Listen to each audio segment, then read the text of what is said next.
Hello dear students. Last video में हमने बात की थी बैलेंस ऑफ पेमेंट के बारे में कि बैलेंस ऑफ पेमेंट क्या होती है, बैलेंस ऑफ पेमेंट के कंपोनेंट्स क्या होते हैं। तो हमने पढ़ा था कि बैलेंस ऑफ पेमेंट के दो कंपोनेंट होते हैं, करंट अकाउंट, कैपिटल अकाउंट और फिर ओवरऑल बैलेंस ऑफ पेमेंट। तो आज जो टॉपिक हम डिस्कस करने वाले हैं वो है भारत के व्यापार शेष के बारे में कि भारत के व्यापार शेष की क्या प्रवृत्तियां रही हैं। इसमें मैंने आपको कई बार पहले भी बताया है कि वैसे तो हम इंडियन इकॉनमी की जब स्टडी करते हैं तो हम दो समय अवधि में उसको बांट करके करते हैं, इंडिपेंडेंस से पहले और इंडिपेंडेंस के बाद। लेकिन इंडिपेंडेंस के बाद में भी हम जो विभाजन करते हैं वो करते हैं 1990-91 से पहले और 1990-91 के बाद। वो इसलिए क्योंकि आपको पता है कि 1990-91 में भारत में क्या हुए थे, आर्थिक सुधार हुए थे। हमने लिबरलाइजेशन, प्राइवेटाइजेशन, ग्लोबलाइजेशन इन पॉलिसीज़ को अपनाया था। तो अब हम बात करते हैं यहाँ पर जो ओवरऑल बैलेंस ऑफ पेमेंट के जो ट्रेंड्स की हम बात करेंगे वो इसलिए 1991 के बाद से ही करेंगे। 1991 में जब हमें बहुत ज़्यादा मतलब घाटा था बैलेंस ऑफ पेमेंट के अंदर और हमारे पास फॉरेन एक्सचेंज के रिजर्व्स नहीं थे, तभी हमें लिबरलाइजेशन, प्राइवेटाइजेशन और ग्लोबलाइजेशन को अडॉप्ट करना पड़ा था। हमें न्यू इकोनॉमिक रिफॉर्म्स करने पड़े थे। तो 1990-91 में जो भारत का जो बैलेंस ऑफ करंट अकाउंट था, यानी चालू खाते में 17,366 करोड़ रुपए का घाटा था, जबकि जो कैपिटल अकाउंट था हमारा उसके अंदर हमें सरप्लस था। रीज़न ये है कि हम हमारे देश के अंदर दूसरे देशों से हम ऋण भी लेते हैं, कैपिटल जो कमर्शियल बोरोविंग्स हैं वो भी हैं हमारी। इसके अलावा हम अंतर्राष्ट्रीय संगठनों से भी ऋण लेते हैं, विदेशों से निवेश भी आता है। तो हमेशा ही जो कैपिटल अकाउंट है भारत की बैलेंस ऑफ पेमेंट का, उसमें हमेशा सरप्लस रहा है। ठीक है, तो आप यहाँ देखोगे इस टेबल के अंदर कि जो कैपिटल अकाउंट है वो हमेशा प्लस में है, ठीक है, जबकि करंट अकाउंट ज़्यादातर नेगेटिव साइन के साथ है, मतलब वहाँ पर घाटा रहा है। तो हम इसको देखते हैं कि 1990-91 में करंट अकाउंट के अंदर हमें 17,366 करोड़ रुपए का घाटा था, जबकि कैपिटल अकाउंट में यानी पूंजी खाते के अंदर हमें 12,895 रुपये का सरप्लस था। ठीक है, तो टोटल मिलाकर के जो हमारी बैलेंस ऑफ पेमेंट थी उसके अंदर हमें 4,471 करोड़ रुपए का नेट घाटा था वहाँ पर। ठीक है, और 2001 में जो हमारी बैलेंस ऑफ करंट अकाउंट था उसमें हमें 11,431 करोड़ रुपए का घाटा था, यानी घटा 10 सालों के अंदर हमने इसे कम किया। और जो कैपिटल अकाउंट था उसमें हमें सरप्लस था 39,093 करोड़ रुपए का, और ओवरऑल बैलेंस ऑफ पेमेंट में हमें सरप्लस था 27,662 करोड़ रुपए का। फिर अगर हम वर्तमान की बात करें, लेटेस्ट जो आंकड़े हमारे पास हैं इस बुक के अंदर जो अवेलेबल हैं, अगर हम उसकी बात करें तो 2016-17 के अंदर हमें बैलेंस ऑफ करंट अकाउंट यानी कि चालू खाते में हमें 1,02,805 करोड़ रुपए का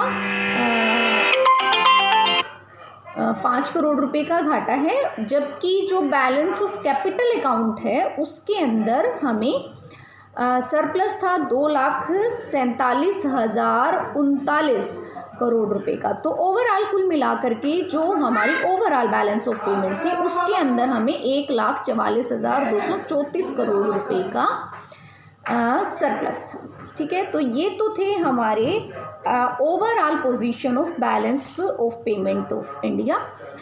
तो अगर हम सिर्फ करंट अकाउंट की अगर हम बात करें तो करंट अकाउंट में ज़्यादातर तो घाटा ही रहा है भारत के चालू खाते के अंदर। पहली पंचवर्षीय योजना के अंदर 42 करोड़ रुपए का घाटा रहा, दूसरे पंचवर्षीय योजना में 1,725 करोड़ रुपए का घाटा रहा, तीसरी पंचवर्षीय योजना में 1,951 करोड़ रुपए का घाटा रहा, और जो 3 एक वर्षीय योजनाएं बनी उनमें 2015 करोड़ रुपए का घाटा रहा। फोर्थ और फिफ्थ प्लान के अंदर हमें यहाँ पर जो हमारा करंट अकाउंट था वो हमारे फेवरेबल था, मतलब कि सरप्लस था उसमें। तो फोर्थ प्लान में 100 करोड़ रुपए का सरप्लस था नेट, और 5वीं पंचवर्षीय योजना के अंदर 3082 करोड़ रुपए का नेट सरप्लस हमें था। ठीक है, तो उसके बाद से लगातार ही सभी पंचवर्षीय योजनाओं के अंदर घाटा चला, लेकिन जो 10वीं पंचवर्षीय योजना थी उसके अंदर 2 वर्षों में 2002-03 में 19,987 करोड़ रुपए का सरप्लस था, और 2003-04 के अंदर 47,952 करोड़ रुपए का सरप्लस था। उसके बाद अब तक 11वीं पंचवर्षीय योजना में और 12वीं पंचवर्षीय योजना के किसी भी वर्ष के अंदर कभी भी हमारी बैलेंस ऑफ पेमेंट के अंदर जो करंट अकाउंट है बैलेंस ऑफ पेमेंट का उसमें सरप्लस नहीं रहा, बल्कि इसमें घाटा ही रहा है। तो ये था भारत की जो इंडिया की जो ओवरऑल बैलेंस ऑफ पेमेंट है उसके ट्रेंड्स, यानी किस तरह की उसकी प्रवृत्तियाँ रही हैं, और जो करंट अकाउंट है भारत का बैलेंस ऑफ पेमेंट का करंट अकाउंट है उसके अंदर किस तरह की प्रवृत्तियाँ रही हैं, ये हमने डिस्कस किया।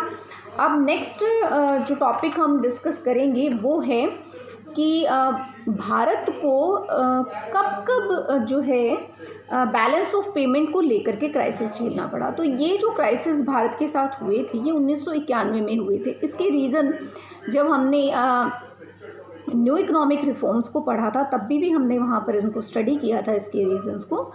उसका सबसे बड़ा रीज़न तो ये था कि एक तो 1991 के अंदर गल्फ़ वार हुआ था, खाड़ी युद्ध हुआ था। खाड़ी युद्ध होने की वजह से जितनी जो ऑयल एक्सपोर्टिंग कंट्रीज़ हैं वहाँ पर जो कच्चा तेल था उसके प्राइसेस काफ़ी ज़्यादा बढ़ गए थे, जिसकी वजह से जो हमारा तेल का इंपोर्ट का बिल था वो काफ़ी ज़्यादा बढ़ गया। तो उसकी वजह से बहुत ज़्यादा इफ़ेक्ट पड़ा था, और उसकी वजह से हमारे जो इम्पोर्ट्स थे इंपोर्ट का बिल बहुत ज़्यादा हो गया, जबकि हमारे एक्सपोर्ट्स उतने नहीं बढ़े। और फिर दूसरी बात ये भी थी कि भारत के अंदर भी उस समय बहुत हाई रेट ऑफ इन्फ्लेशन थी, जिसकी वजह से भारतीय प्रोडक्ट्स की डिमांड भी इंटरनेशनल मार्केट के अंदर उतनी ज़्यादा नहीं थी। और इसका इफ़ेक्ट ये हुआ कि हमारे जो एक्सपोर्ट्स थे उनसे हमें जो अर्निंग्स मिल रही थी, जो यानी एक्सपोर्ट्स अर्निंग थी हमारी फॉरेन एक्सचेंज रिजर्व्स की, वो कम थी, जबकि हमारे जो आयातों का बिल था वो ज़्यादा होने के कारण हमें विदेशी मुद्रा के रूप में भुगतान बहुत ज़्यादा करने थे। तो ये वो सिचुएशन थी जिसको जब हमें सबसे बड़े क्राइसिस को झेलना पड़ा था बैलेंस ऑफ पेमेंट के रिगार्डिंग। और हमारे पास उस समय फॉरेन एक्सचेंज के रिजर्व्स भी बहुत कम हो गए थे, जबकि अब अगर हम लेटेस्ट जो आंकड़े इसके अंदर दिए गए हैं उसके आधार पर देखें, जो हैं 27 अप्रैल 2018 के आंकड़े हैं, उस समय भारत के जो विदेशी मुद्रा के विदेशी विनिमय के जो भंडार हैं वो है 420.37 बिलियन अमेरिकी डॉलर। तो एक अच्छा अमाउंट है हमारे पास विदेशी मुद्रा के भंडार का।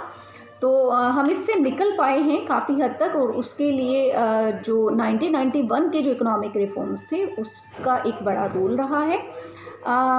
इस टॉपिक के लिए इतना ही। नेक्स्ट जो टॉपिक है वो हम बात करेंगे उसके अंदर कि भारत की जो बैलेंस ऑफ पेमेंट है, जो करंट अकाउंट है बैलेंस ऑफ पेमेंट का, उसके अंदर घाटा ही क्यों रहा है ज़्यादातर, वो हमारे प्रतिकूल क्या है, क्यों है, क्या कारण रहे हैं जिसकी वजह से हमारा जो करंट अकाउंट था बैलेंस ऑफ पेमेंट का वो हमारे प्रतिकूल रहा। और फिर हम इसमें बात करेंगे कि हम उसे ठीक कैसे कर सकते हैं, क्या सजेशंस हो सकती हैं उसको ठीक करने के लिए। That's all for this topic. Thank you so much.